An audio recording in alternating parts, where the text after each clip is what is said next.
Halo semua, di video kali ini saya akan membahas tentang emas. Kita ketahui perang antara Iran sama US itu masih berlanjut, tapi kok harga emas sekarang malah turun gitu ya. Nah, em, kenaikan harga emas yang sampai sempat 5.600-an dolar atau dalam rupiah mungkin sekitar 3 jutaan, itu semata-mata dipicu karena ada perang di Iran sama USA. Perangnya ini walaupun belum perang darat ya, tapi kan sudah berlangsung cukup lama. Nah, omongan Trump yang tadinya bilang 2 minggu selesai, 8 minggu selesai, sekarang jadi nggak bisa dipegang begitu. Logikanya ya, kalau perang ini masih on dan off, harusnya emas ini akan menjadi instrumen safe haven karena dalam kondisi perang orang memilih emas sebagai pilihan gitu. Nah, kenyataannya dari tertinggi 56, di tanggal 1 Mei itu 46, hari ini tanggal 10 Mei saya rekam sekitar 47. Kenapa harga emas turun lebih dari 1.000 dolar seperti itu?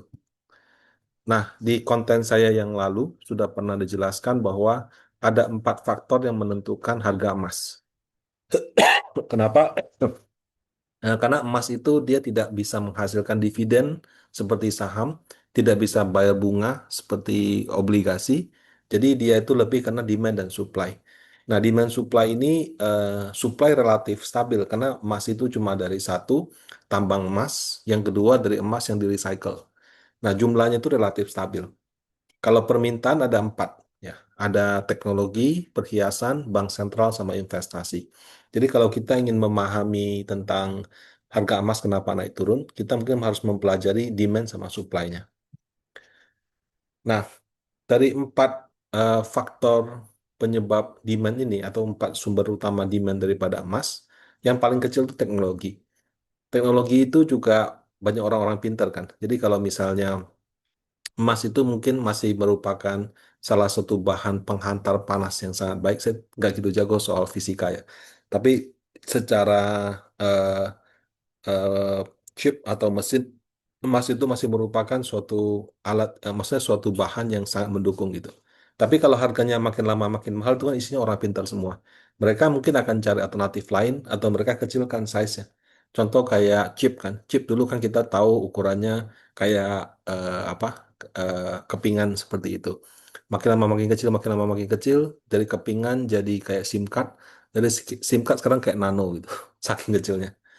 Nah, jadi eh, kalau teknologi itu pada dasarnya hampir tidak ada pengaruhnya ke harga emas. Nah, kalau perhiasan bagaimana, Pak? Perhiasan itu paling besar dari Cina sama India.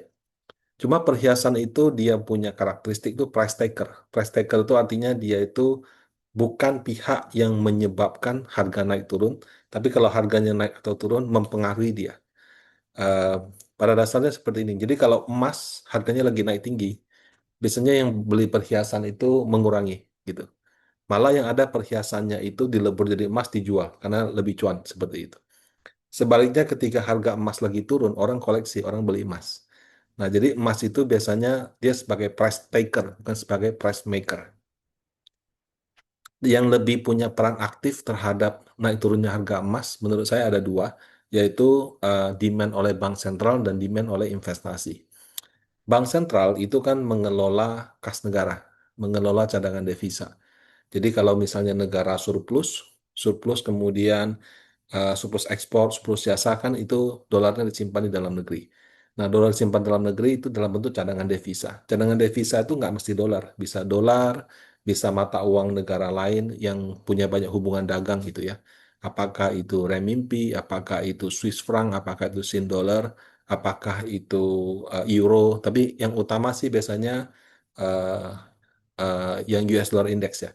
Jadi euro, yen, eh, Swiss franc, Canadian dollar, sama satu lagi kalau nggak salah krona, krona Swedia. Nah, juga ada komponen eh, emas dalam cadangan devisa ya. Jadi bank sentral itu kalau surplus ekspornya banyak, mereka itu menyimpan dalam bentuk cadangan devisa. Nah, dolarnya itu juga bukan uang tunai, kebanyakan juga dibelikan US Treasury. Nah, eh, dalam kondisi sekarang di mana US dollar meningkat gitu ya, negara itu harus menstabilkan nilai tukarnya. Kalau menstabilkan nilai tukarnya, berarti dia butuh dolar lebih banyak. Jadi jangan sampai orang panik beli dolar, dolar yang nggak ada di market. Jadi mereka itu punya dolar untuk disediakan, harganya tidak naik tinggi. Nah, bisa saja dalam kondisi demikian, emasnya dijual untuk ditukar ke dolar gitu. Nah, itu yang bisa menyebabkan biasanya kalau bank sentral beli emas, bank sentral jadi jual emas. Nah, yang kita hadapin di masa perang ini adalah kondisi seperti ini. Inflasi tinggi, minyak naik, nilai tukar melemah, capital outflow gitu ya. Jadi bisa saja memaksa bank sentral menjual emasnya untuk beli US dollar. Nah, kemudian kalau sampai perangnya terus berlanjut, inflasi terus semakin tinggi, penjualan emas bisa lebih besar lagi. Nah, contoh yang sudah masuk berita itu Turki. Di Google saja, misalnya Bank Sentral Turki jual cadangan emas. Basically, mereka sudah dalam kondisi karena semakin tidak terkendali, cadangan emas mereka itu dijual, nilainya juga cukup besar, menyebabkan ibaratnya demand-nya berkurang jauh seperti itu. Nah, jadi meskipun perang itu menciptakan kondisi di mana investor beralih ke safe haven seperti beli emas, tapi tetap ada syaratnya gitu. Syaratnya yaitu jangan sampai perang tersebut menyebabkan inflasi naik tinggi dan kursnya menjadi tidak stabil dibandingkan US dollar. Jadi nggak cuma lihat US-nya, kita juga lihat negara lain karena yang punya emas kan nggak cuma US saja. Nah, kemudian tadi kan yang utama di emas itu ada dua, bank sentral sama satu lagi adalah investasi. Nah, investasi itu ada macam-macam. Basically ada dua channel besar. Channel yang pertama itu adalah investasi dalam emas batangan atau emas koin. Kalau kita kan batangan. Kalau di Timur Tengah itu pakai koin gitu. Satu lagi investasi emas dalam bentuk ETF. Nah, jadi ETF, emas batangan sama koin itu masuk dalam kategori investasi. 2 tahun terakhir ini ya. Jadi lebih tepatnya sejak perang Rusia Ukraina sih.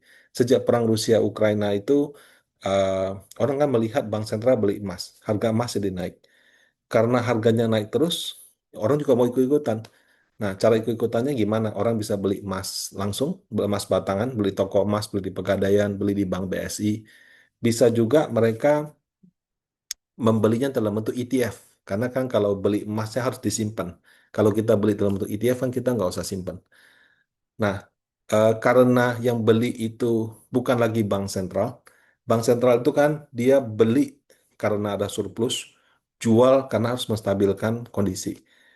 Kalau ETF yang beli itu murni story Bapak Ibu. Oh, story sekarang bagus untuk emas. Nah, kalau gitu saya beli emas lah gitu ya. Nah, memang pembelian oleh bank sentral sama pembelian oleh ETF itu ETF ikut belakangan tapi naik sama-sama gitu. Karena story-nya mendukung ya Bank Sentral beli emas terus. Kemudian Bank Amerika akan menurunkan suku bunga. Kalau Bank Amerika turunkan suku bunga, maka harga komoditas naik salah satunya emas gitu. Nah, kemudian ada berita atau persepsi bahwa safe haven kalau ada perang itu adalah dengan cara beli emas. Nah, sayangnya sentimen sentimen ini sekarang mulai pudar gitu. Kenapa? Karena ya tadi itu, bank sentral ada yang beli emas, ada juga yang terpaksa jual emas. Bank Sentral Amerika yang tadinya bilang mau turunkan suku bunga lagi di tahun 2026, sekarang nggak jelas penurunan suku bunganya masih terjadi apa enggak. Kenapa? Karena inflasinya sudah naik. Jangan-jangan malah suku bunganya akan naik gitu. Nah, ketika perang jadi new normal, suku bunga bisa naik, eh, safe havennya menurut saya agak pindah dari yang tadinya ke emas sekarang ke US dollar atau paling tidak persepsi investor selain US. Jadi kalau saya orang orang bukan US ya, orang Singapura, orang Hong Kong, orang China kaya yang punya uang, tadinya saya beli emas. Tapi kondisi suku bunganya akan naik, mending saya pegang dolarnya aja gitu, bukan emas gitu. Nah, belum lagi di teknologi, 1 tahun terakhir ini ada terobosan teknologi yang luar biasa pada chip gitu. Chip dulu kan ada CPU Intel, ada GPU Nvidia. Nah, sekarang ada terobosan baru lagi, eh, pesaing-pesaingnya Nvidia. Kemudian industri atau ekosistemnya daripada semikonduktor. Ya, jadi kalau mau semikonduktornya canggih, pertama dia punya memori, mesti apa? Mesti tarik datanya banyak, itu bisa lancar bagus. Mereka sebutnya HAPAM atau apa deh. Jadi high performance apa gitu. Nah, kemudian ada lagi kalau misalnya dia melakukan perhitungan AI seperti itu, itu kan harus disimpan di storage. Jadi storage juga bagus. Nah, kemudian kalau storage-nya bagus, dia punya channel bagus, kemudian dia punya power robotik juga akan mendukung. Jadi sebetulnya sedang ada terobosan teknologi yang luar biasa di chip, menjadikan AI sama semikonduktor ini sekarang lebih seksi gitu. Nah, namanya kan ETF tuh yang beli investor. Mereka beli emas karena cerita perang, karena cerita suku bunga naik akan bikin harga emas naik gitu. Sorry, suku bunga turun ya. Nah, sekarang ada cerita lebih menarik lagi. Ada terobosan teknologi di AI gitu. Dan nggak cuma terobosan, perusahaan-perusahaannya malah sudah cuan luar biasa begitu. Nah, jadinya ada cerita lebih seksi. Jadi karena ada cerita lebih seksi, mereka akan pindahkan, kalau ada saham-sahamnya mereka pindahkan ke sektor ini, yang tadinya mereka pegang emas, mereka juga akan pindahkan ke sektor ini. Nah, jadilah demand daripada ETF itu juga berkurang gitu. Nah, eh, perubahan story inilah yang menurut saya kenapa harga emas ini naik gara-gara perang Iran USA, kemudian jatuh lagi. Simple, story change gitu. Nah, perubahan story yang bisa membuat emas dijual begitu banyak itu lebih gampang terjadi pada investment. Karena kalau bank sentral tidak. Bank sentral itu kan regulator. Mereka beli untuk cadangan devisa, bukan traders seperti itu. Tapi kalau investor itu traders. Kalau dia lihat harga emas sudah nggak menarik, ada yang lebih menarik, mereka pindah.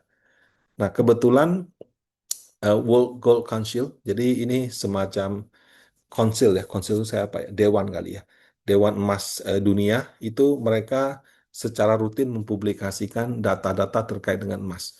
Nah, saya ambil bagian yang empat di demand emas, ada perhiasan, teknologi, bank sentral sama investasi.